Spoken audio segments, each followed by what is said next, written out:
दोस्तों हमारी आज की इस वीडियो का टॉपिक रहेगा प्रोस्पाइस। ये एक ड्रामेटिक मोनोलॉग है जिसको लिखा है रॉबर्ट ब्राउनिंग ने। दोस्तों इसका टाइटल लैटिन से आया है। इसका मतलब होता है आगे देखना। दोस्तों इस पोयम में हमारा नरेटर आगे देखने और मृत्यु का सामना करने की बात करता है। वो मृत्यु से नहीं डरेगा बल्कि अपने सिर को ऊंचा करके उसका सामना करेगा।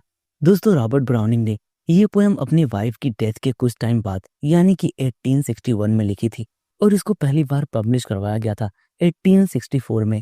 तो आइए दोस्तों हम इस पोयम की समरी को डिस्कस करते हैं। दोस्तों इस पोयम की शुरुआत में हमारे पोइट मृत्यु के डर की बात करते हैं। वो इस बात की कल्पना करते हैं कि कोहरा, धुंध, बर्फबारी और तूफान जैसी चीजें हमें संकेत देती है कि हम मृत्यु के करीब पहुंच रहे हैं। हम मृत्यु को अपने शत्रु के रूप में देखते हैं जो कभी न कभी हमारे सामने आकर खड़ा हो जाता है।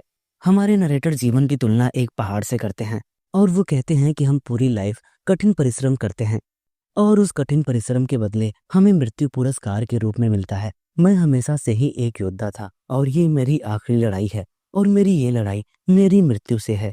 मैं चुपचाप नहीं मरना चाहता बल्कि मैं एक योद्धा की तरह मरना चाहता हूँ, मृत्यु का सामना करना चाहता हूँ। आगे हमारा नरेटर कहता है कि मैं मृत्यु को देखना चाहता हूँ। मैं ये नहीं चाहता कि मृत्यु मेरी आंखों पर पट्टी बांध कर मुझे ले जाए और ना ही मैं चुपचाप रोते हुए आगे बढ़ना चाहता हूँ। हमारा नरेटर मृत्यु का पूरा स्वाद लेना चाहता है। वो पूरे साहस के साथ अपने सिर को ऊंचा उठाकर मृत्यु का सामना करेगा, ना कि मृत्यु से छुपकर कहीं भाग जाएगा। मृत्यु हमारी बहादुरी का पुरस्कार है, इसलिए हम आगे बढ़ते हैं और मृत्यु के द्वार पर खड़े हो जाते हैं।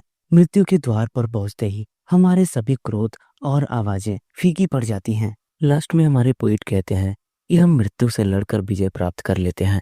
हालांकि दर्द के बाद हमें शांति जरूर मिलती है। दोस्तों रॉबर्ट ब्राउनिंग ने अपनी वाइफ के डेथ के बाद इस पोएम को लिखा था।